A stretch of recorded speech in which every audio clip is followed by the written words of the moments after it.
अस्सलाम वालेकुम। प्यारे बच्चों, क्या हाल है? तबीयत ठीक है सबकी? हाँ जी, 5 क्लास साइंस निकाल लो। साइंस का जो आज हमने टॉपिक पढ़ना है, पेज नंबर है 10। पहले हमने पढ़ा था पेज नंबर 9 पे, डेफिनेशंस थी एनिमल किंगडम की, वॉर्म्स की, टेंटासेल्स वगैरह की थी। आज हमने पढ़ना है पेज नंबर 10। पेज नंबर 10 के ऊपर सिर्फ हमने 4 डेफिनेशंस पढ़नी है। तो सब लोग बुक्स सामने रख लो और लेड पेंसिल हाथ में हो जिससे आपने निशान लगाना है, जो मैं आपको निशान लगवाऊंगा डेफिनेशंस के। ठीक है, सबसे पहले जो ऊपर लिखा हुआ है फर्स्ट वाला जो पैराग्राफ है उसको छोड़ देना आपने, वो जो सिगमेंट मैंने अंडरलाइन किया उसको छोड़ देना है बिल्कुल। ठीक है, उसके बाद है इनोडर्म्स, इसको पढ़ना है एहिनोडर्म्स। एहिनोडर्म्स स्टारफिश, स्टारफिश जिस साइड पे बनी हुई है आपको नजर आ रही है, स्टार जैसे बनी हुई है, फिश होती है, एक मछली होती है starfish. Sea urchins and sea कोकम्बर्स, कोकम्बर्स कहते हैं खीरे को, वैसे तो खीरे कहते हैं। सी कोकम्बर्स ये एक मछली जैसा ही होता है कोकम्बर्स, इसका नाम है सी कोकम्बर्स। आर इनवर्टिब्रेट्स, बगैर रीढ़ की हड्डी वाले जानदार हैं। That live in the sea, जो कि समंदर में रहते हैं। They are called echinoderms because they have spiny skins.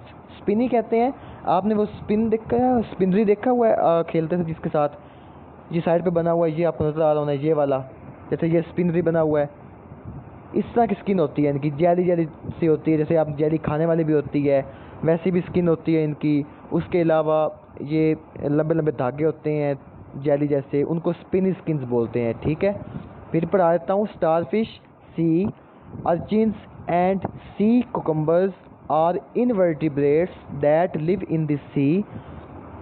Starfish, sea cucumbers बगैर रीढ़ की हड्डी वाले जानदार हैं जो समंदर में रहते हैं। दे आर कॉल्ड एहिनोड्रम्स, इनको एहिनोड्रम्स बोलते हैं because they have spiny skins, क्योंकि इनकी स्पिनी स्किन्स होती है। स्पिनी स्किन्स तक आपने निशान लगाना है। ये डेफिनेशंस है एहिनोड्रम्स की, एहिनोड्रम्स की। ये आपने पहले ऊपर लिखना है व्हाट इज़ एहिनोड्रम्स, नीचे उसकी ये डेफिनेशन लिखनी है और इसको याद भी करना है और इसके स्पेलिंग्स लाजमी याद करने हैं। ठीक है, उसके बाद है मोलोसिस। क्या है? मोलोसिस। मोलोसिस क्या होता है मैं आपको पहले ये बता दूं। अक्सर आपने देखा होगा दरख्तों के आसपास, जो पुराने दरख्त जंगलों में लगे होते हैं उनके आसपास एक घास सा लगा होता है, बड़े बड़े दरख्तों के आसपास एक घास लगा होता है, उसको मोलोसिस बोलते हैं। क्या बोलते हैं? मोलोसिस। वो उसकी हिफाजत के लिए होता है। अब मोलोसिस वो वैसे मोलोसिस है, लेकिन ये मोलोसिस और चीज़ें हैं। अब मोलोसिस इज़ एन इनवर्टिब्रेट्स, मोलोसिस जो होते हैं बगैर रीढ़ की हड्डी वाले जानदार हैं, विद अ सॉफ्ट बॉडीज़, जिनकी सॉफ्ट बॉडी यानी कि सख्त जिस्म होता है, एंड नो बोन्स और कोई हड्डी नहीं होती, आर कॉल्ड मोलोसिस। अगर मैंने लिख दिया ऊपर छोटा सा, आर कॉल्ड मोलोसिस। इतनी सी डेफिनेशंस है, फिर सुन लो। अब मोलोसिस, सुन रहे हो सब लोग? अब मोलोसिस निशान लगा लो आ से। अब molluscs is an invertebrates with soft body and no bones. Molluscs ऐसे बगैर रीढ़ की हड्डी वाले जानदार होते हैं जिनके सख्त जिस्म होते हैं और कोई हड्डी नहीं होती, आर कॉल्ड मोलोसिस। सॉफ्ट बॉडीज़, अच्छा सॉफ्ट बॉडीज़ सख्त नहीं, सॉफ्ट बॉडी कहते हैं नरम जिस्म। कौन सी जिस्म? नरम जिस्म, जैसे कि बगैर हड्डी वाले जिस्म होते हैं ना, बगैर हड्डी वाले मतलब इस तरह कर लो कि आपके उंगली के हड्डी निकाल दें तो गोश्त बच जाता है, बगैर हड्डी, इस तरह मोलोसिस होते हैं। ठीक है, लगी समझ? उसके बाद है आर्थ्रोपोड्स। क्या होता है? आर्थ्रोपोड्स। अब ये आर्थ्रोपोड्स क्या होते हैं पढ़ते हैं जी। Beetles, butterflies, crabs and spiders. Beetles, beetles भी झींके होते हैं, बटरफ्लाइज तितलियाँ, क्रॉप्स वो बड़ा सा जो होते हैं आपको दिखाया था, क्रॉप्स कहते हैं कैंचुआ, क्रॉप्स किसे कहते हैं? कैंचुआ। एंड स्पाइडर्स और मकड़ा belong to a large group of invertebrates, invertebrates के बड़े ग्रुप से ताल्लुक़ रखते हैं, इज़ कॉल्ड आर्थ्रोपोड्स। इनको क्या बोलते हैं? आर्थ्रोपोड्स। ये कीड़े मकोड़े होते हैं। क्या होते हैं? कीड़े मकोड़े, हशरात। फिर से पढ़ लो।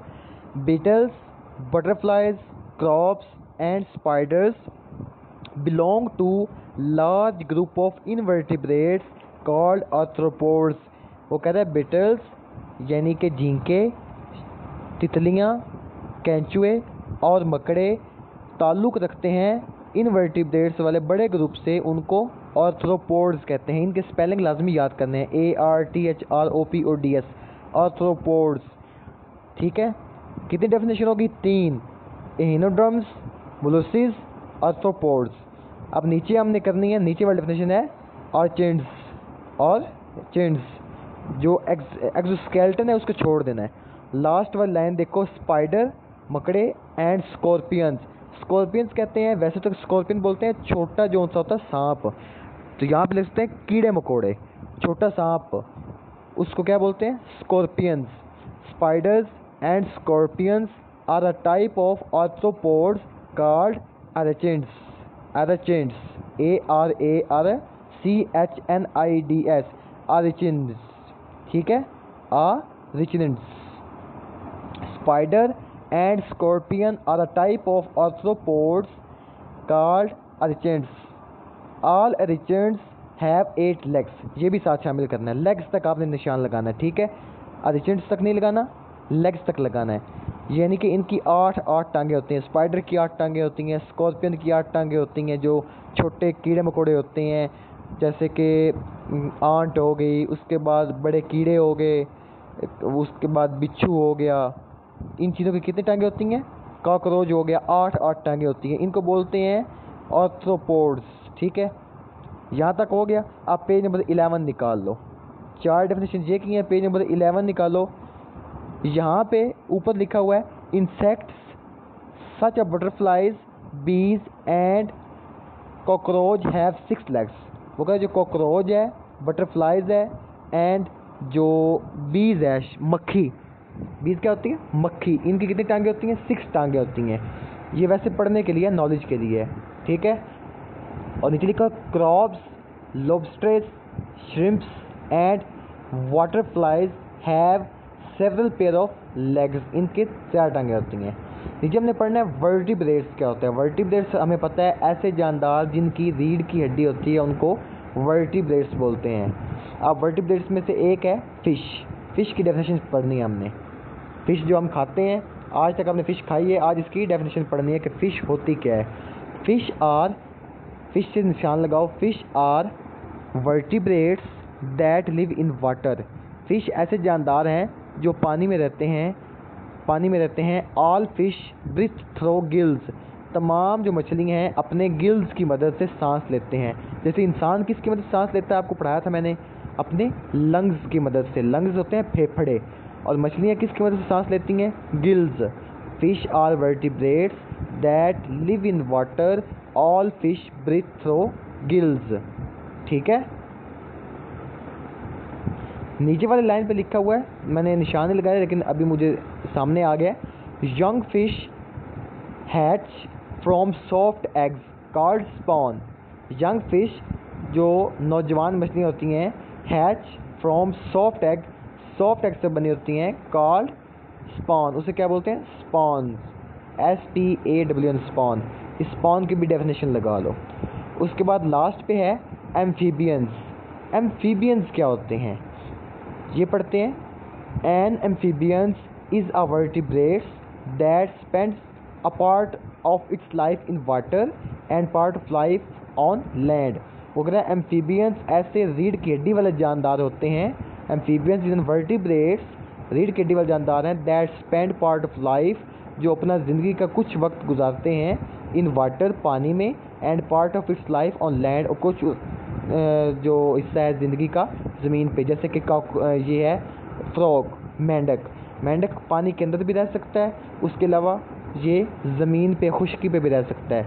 उसके बाद जो दूसरी चीज़ है क्रोकोडाइल भी इस तरह होते हैं, पानी के अंदर भी रह सकते हैं, जिसे मगरमच्छ बोलते हैं, और खुश्की में भी रह सकते हैं। ठीक है, ये लैंड तक डेफिनेशन लगानी है। ये किसकी डेफिनेशन थी? एम्फीबियंस की। ठीक है, फिर नीचे लिखा हुआ है, नीचे वाला लाइन पे, यहाँ पे a thick slimy substance. A thick पतले, स्लिमी, थिक कहते हैं दुबले, स्लिमी पतले, दुबले पतले सब्सटेंस कॉल्ड मोसिस। ये हमने पहले मोसिस पढ़ा है, ये वैसे आपको पढ़ा दी है। Protect the skin and help to keep it moist.